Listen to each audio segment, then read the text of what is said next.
Hey everyone, I'm Vicki and this is Space Creations, where I hope to inspire you every week to create the space that you love.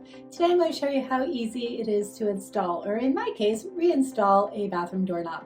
The bathroom doorknob typically locks, so it's a little different than the unlocking dummy type of doorknob that I showed you in a previous video. So it's making sure that you have and buy the right one. I personally wanted to have a little bit of bling, so I opted for the chrome and a little femininity, which is the roundedness. Honestly, I bought these 2 years ago and they look brand new. And it really doesn't have much of the fingerprints. All it takes is a little bit of a wipe down ever so often. So are you ready?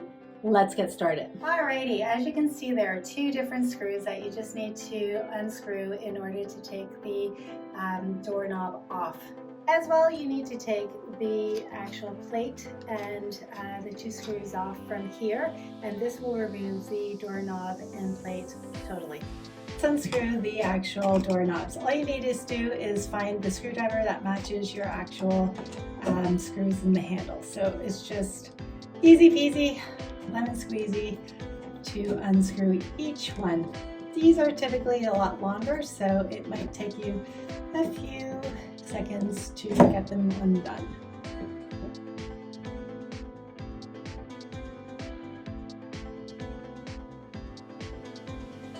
Once the screws are off, then it's easy just to remove the handle.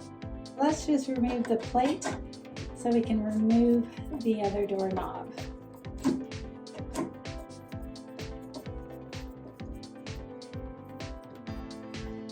The shoulder screws. There goes one.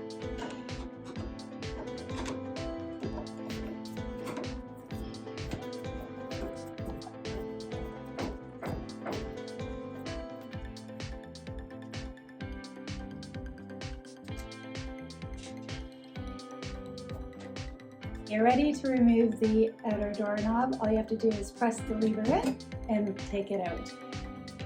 Alrighty, so now you've already unscrewed this, you can easily take off the plate and everything is ready to replace.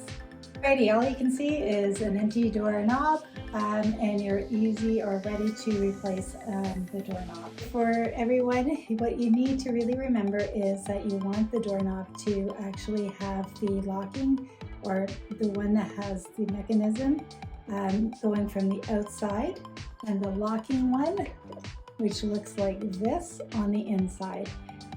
It could work either way, but you don't want to have this one facing the outside because really you want it to lock.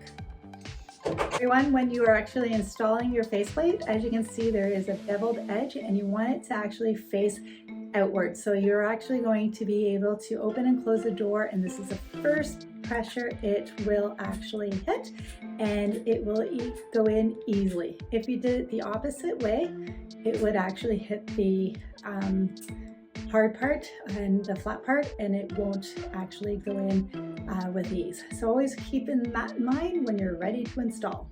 So what I've done is put the face plate in, and it's with the beveled edge going that way, so this will open and close properly. So I'm just going to screw it all in.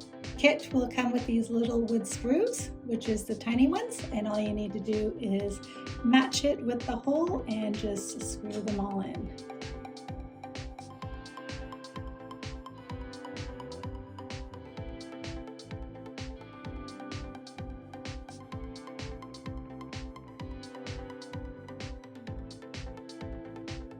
Now in your kit, you'll have this nice little black cap. I have no idea actually what you call it, but that's what I'm calling it. You want to line it up just with the two ends in the middle. This is where you're going to actually put in line it up with these knobs. So it's just putting it in flush to help you guide yourself. And if you can see, this actually has a beveled edge, and this is where it's not the locking part, and you want to make sure that that beveled edge is in line with that. So let's just get this, and what you need to do is push the little lever in, and it'll help you actually just line it up. So there you go. this will fall. You just need to hold it on from the inside. Now we're ready to actually install the other part of this. This is where it's the locking mechanism, and what you need to do is making sure that that beveled edge is pretty much in line with what you have, and you've got to line these screws, which are here, with those.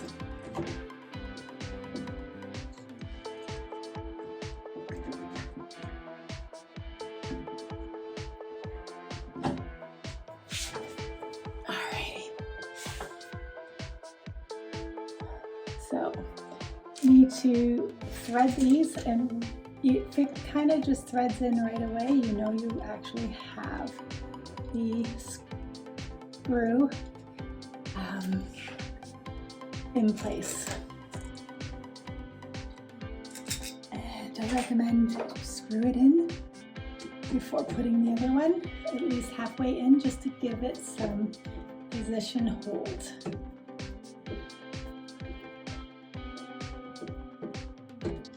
Alrighty. This one's always a little bit more complicated, at least for me. So it's just making sure that you have the screw in place. And it's just looking to see if you have the thread in. And it's playing around with it.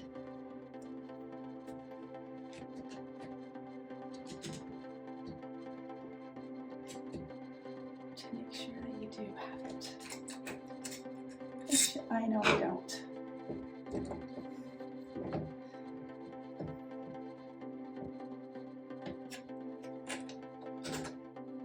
There you go.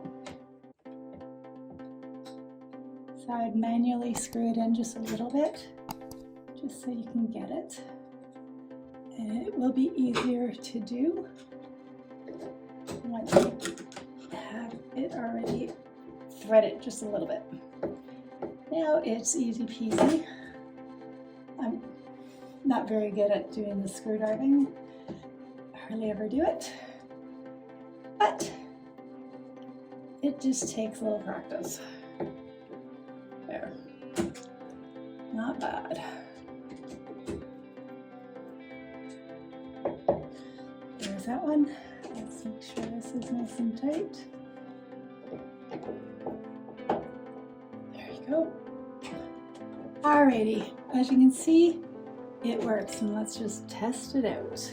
You can easily lock it and unlock it, and there you go. All right, everyone, there you have it. It's so easy peasy to actually remove and reinstall a new doorknob. So I highly recommend it if you have some cringe-worthy doorknobs that you just absolutely can't stand anymore. This gives you an instant facelift, and it's easy to do. Take care. I will see you next week. Bye for now.